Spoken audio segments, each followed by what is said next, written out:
হঠাৎ করে সৌমেন 5 লাখ টাকা চেয়ে বসবে অমিতা কল্পনাও করেনি। 6 মাস মোটে বিয়ে হয়েছে তার, সব কিছু বেশ মসৃণ চলছিল। তার মধ্যে হঠাৎ করে এতগুলো টাকার চেয়ে বসলো সৌমেন। ও নাকি ব্যবসা করতে চায়, চাকরি থেকে যথেষ্ট ভালো আয় করে, আবার ব্যবসা কেন?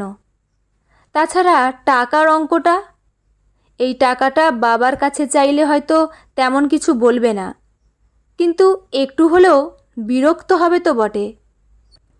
এই তো বিয়ের সময় এত কিছু দিল, তাছাড়া ব্যবসা করাটা সৌমেনের শখ। কতটা সময় দিতে পারবে ভগবানই জানে। একটা শখ পূরণের জন্য অকারণে এতগুলো টাকা, তাও বাবার কাছ থেকে চেয়ে। অমিতা কেন যেন ঠিক মানতে পারছিল না। অমিতা নিজেও চাকরি করে, তার রোজগার মোটের ওপর মন্দ নয়। সারাদিন ভাবনা চিন্তা করল সে, যাতে সৌমেনের না মন খারাপ হয়, আর তাকেও না বাবার কাছে চাইতে হয়। অফিস থেকে সৌমেন ফিরতে সে বলল, আমার একটা এফডি আছে, মাইনের টাকায় করেছিলাম, 2 মাস বাদে ম্যাচিওর হবে, 4.5 মতো পাওয়া যাবে, বাকি 50,000 তুমি কোথাও থেকে ম্যানেজ করে নিও। তোমার থেকে টাকা চাইনি, চেয়েছি তোমার বাবার থেকে। মেয়ের বিয়ে দেওয়ার সময় কত কথা, অথচ এখন জামাইয়ের প্রয়োজনে কয়েকটা মাত্র টাকা দিতে পারবে না। অথচ তোমার মুখে তো সবসময় শুনি ভদ্রলোক নাকি টাকার গদিতে বসে আছেন। তাতে কি হলো? হুট করে অমিতার মাথা গরম হয়ে গেল। তুমি নিশ্চয়ই বাবার টাকার থলি দেখে আমাকে বিয়ে করনি। তোমার মা আমায় দেখতে গিয়ে মাকে কি বলেছিলেন মনে আছে? কি মিষ্টি গোলগাল মেয়ে আপনার দিদি, ছেলের আমার পছন্দ আছে বলতে হবে। একটা আধটা নয়, 3 বছর ধরে আমরা প্রেম করেছি। তখন তো তুমি বারবার বলতে তোমার কোনো দাবি নেই। সময়ের সঙ্গে সঙ্গে প্রায়োরিটি বদলায়। এখন তো আর কেবল প্রেম নেই, মাথায় সংসারের দায়িত্ব চেপেছে। মাস গেলে ইএমআই দিতে হয় অনেকগুলো টাকা, নতুন ফ্ল্যাট, গাড়ি, খরচ কম। তোমার বাবা তো কটা ফার্নিচার আর গয়না দিয়েই হাত ধুয়ে ফেললেন। একটা গাড়ি তো অন্তত দিতে পারতেন, মেয়ের কাজেই লাগতো। তাহলে প্রতি মাসে গাড়ির জন্য এতগুলো টাকা ইএমআই ভরতে হতো না। এখন তো মনে হচ্ছে আমাকে বিয়ে করার পেছনে তোমার অন্য কোনো কারণ ছিল। কোনো দিনই তুমি আমাকে ভালোবাসোনি, বাবার পয়সার দিকেই তোমার লক্ষ্য ছিল। তাছাড়া যে বাড়ি গাড়ি ইএমআইয়ের গল্প শোনাচ্ছ, প্রতি মাসে তার অর্ধেক কিন্তু আমিও দিই।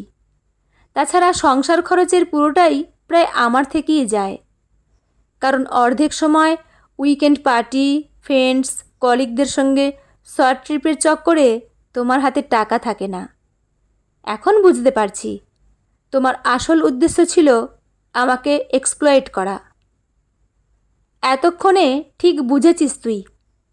সৌমেন এগিয়ে এসে অমিতার গাল দুটো সজোরে চেপে ধরে। তোর মধ্যে এমন কি আছে যাতে আমার মতো সুদর্শন ছেলে তোকে বিয়ে করবে? ওই তো সাদামাটা দেখতে, রংটাই যা ফর্সা। নিজের চেহারাখানা কখনো আয়নায় দেখিস? বিয়ের আগে তো মোটা ছিলিসই, 1 বছর ধরে গিলে গিলে হিপোপটেমাসের মতো দেখায় এখন। ভালো খাবার দেখলেই জিভ দিয়ে জল পড়ে তোর। ভুল করে কোনো পার্টিতে নিয়ে গেলে আমার পাশে তোকে দেখে লোকজন হাসে। ইয়া গোবদা গাবদা চেহারা, থলথলে ভুঁড়ি, মাসিমা লাগে তোকে। ছবি তোলা দায় হয়। কান খুলে শুনে রাখ, কালই টাকাটা চাই আমার। ধাক্কা দিয়ে অমিতাকে বিছানায় ফেলে ব্যালকনিতে চলে যায় সৌমেন। সিগারেটের গন্ধ ভেসে আসে বাতাসে। অমিতার শ্বাসকষ্ট শুরু হয়। কোনো রকমে ভারী শরীরটাকে বিছানা থেকে টেনে তুলে ব্যাগ থেকে ইনহেলার বের করে সে জোরে জোরে শ্বাস নিতে থাকে। পরের দিন অফিস ফেরতা ও বাড়ি যায় সে। বাবাকে বলে 5 লাখ টাকা দামের একটা সুন্দর নেকলেস পছন্দ হয়েছে তার। বুকিং করেছে সে। ডিজাইনার স্টোরের মালিক বলেছেন যদি বেশি দেরি হয় তাহলে হয়তো ওই অ্যাথেনিক ডিজাইনের নেকলেস হাতছাড়া হয়ে যেতে পারে। তপনবাবু সামান্য অবাক হন মেয়ের ব্যবহারে, কিন্তু 5 লাখ টাকা তেমন একটা বড় অঙ্ক নয় তার কাছে। মেয়ের খুশিটাই আসল, তাই হাসি মুখেই চেক লিখে দেন। 5 লাখ টাকা হাতে পেয়ে হাসি ফুটে ওঠে সৌমনের চোখে। খুশি খুশি মুখে অমিতার দিকে তাকিয়ে বলে ওঠে, সেদিন ওইভাবে বলা উচিত হয়নি। আসলে ব্যবসার কাজটা এগুতে না পারায় আমার হতাশগ্রস্ত করে তুলেছিল। কতদিনের ইচ্ছে একটা স্টার্টআপ খুলব, খামোখা তুমি বাগড়া দিচ্ছিলে। আজ আমরা বাইরে খাবো, তোমার পছন্দের বিরিয়ানি। সৌমেনের অলক্ষ্যে অমিতা একবার আয়নার দিকে তাকায়।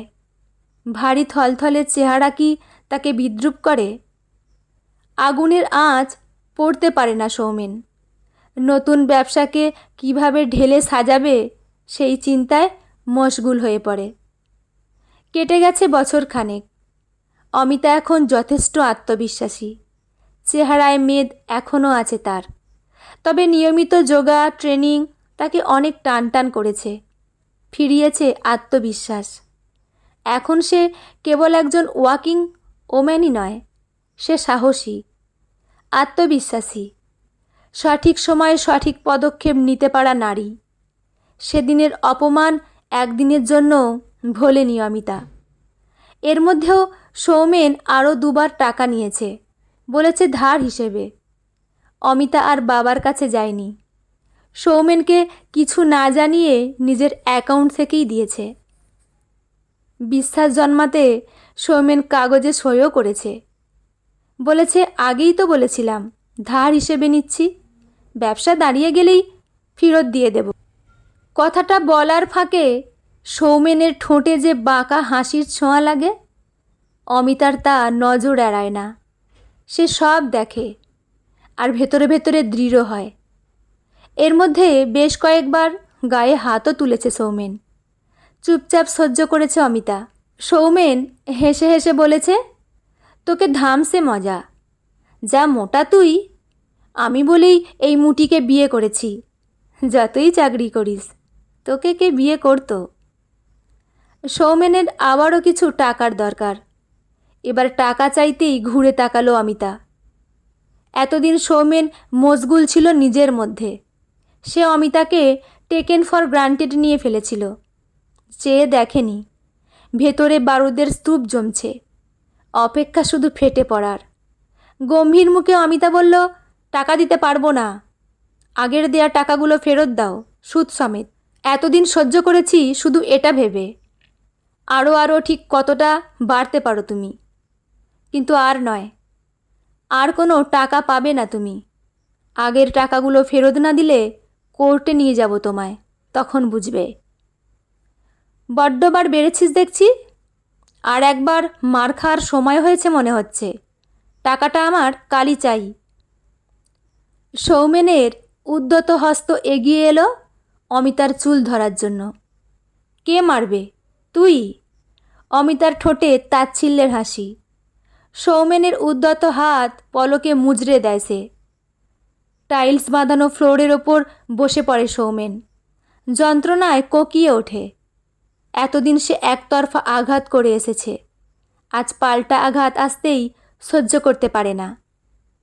যে টাকাগুলো দিয়েছি তার পুরোটাই আমার ফেরত চাই, 1 মাসের মধ্যে, নইলে তোর এগেনস্টে জামিন অযোগ্য ধারায় মামলা করব।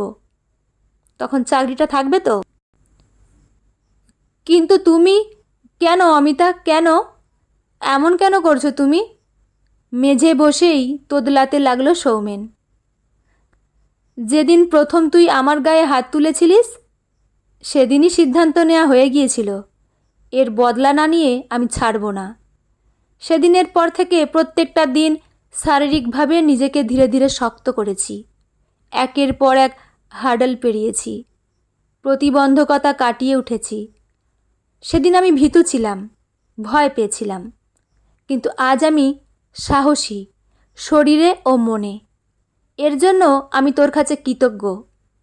সেদিন তুই আমার গায়ে হাত না তুললে আমাকে ওই কথাগুলো না বললে আমি নিজেকে বদলানোর চেষ্টা করতাম না। সেই জন্যই শুধু 1 মাস সময় দিচ্ছি। 1 মাস মানে 1 মাস। সময় শুরু হলো আজ থেকে। মনে থাকবে তো? ট্রলি ঠেলে বেরিয়ে যাচ্ছে অমিতা।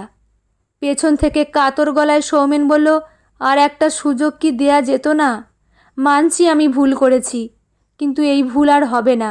আমি বুঝতে পারিনি। সুযোগই তো দিলাম, নইলে এক্ষুনি পুলিশের হাতে তুলে দিতাম। চৌকাঠ পেরিয়ে দরজাটা টেনে বন্ধ করে দেয় অমিতা। ক্যাবে চেপে পৌঁছায় নিজের ফ্ল্যাটে। চাকরি পাওয়ার পরের সঞ্চয় আর খানিক লোন নিয়ে নিজের একটা ছোট্ট আস্তানা কিনেছে সে। এবার থেকে সেখানেই থাকবে। সমাজের ভয়ে হয়তো বাবা মা আবার নতুন করে সব কিছু মানিয়ে নেওয়ার পরামর্শ দেবে। হয়তো সৌমেনের নাকি কান্না পুরনো অতীতের কথা তাদের ভুলিয়ে দেবে। কিন্তু যে আশ্রয় সে ত্যাগ করে এসেছে, স্বেচ্ছায় বা অনিচ্ছায়, সেখানে আর কখনো ফিরবে না সে। সৌমেনের দেয়া আঘাত তাকে সার কথা বুঝিয়েছে। নিজের আশ্রয় আর নিজের রোজগার থাকলে সাহস আপনিই আসে। শুধু নিজেকে খানিক ঘষে মেজে লড়াইয়ের জন্য তৈরি করতে হয়। বছরখানেক লড়াই শেষে অমিতা আজ সব দিক থেকে স্বাবলম্বী, আত্মবিশ্বাসী। সামনের লড়াই কঠিন হলেও নতুন আত্মবিশ্বাসী অমিতাকে হারতে দেবে না কিছুতেই। বন্ধুরা, গল্পটি এখানেই সমাপ্ত। গল্পটি আপনাদের কেমন লাগলো অবশ্যই কমেন্ট করে জানাবেন। আর হ্যাঁ, চ্যানেলে নতুন বন্ধু হয়ে থাকলে চ্যানেলটি অবশ্যই সাবস্ক্রাইব করে পাশে থাকবেন। লেখা অনিন্দিতা, পাঠে আমি রিমি। দেখা হচ্ছে পরের কোনো গল্প নিয়ে। ভালো থাকবেন সবাই। ধন্যবাদ।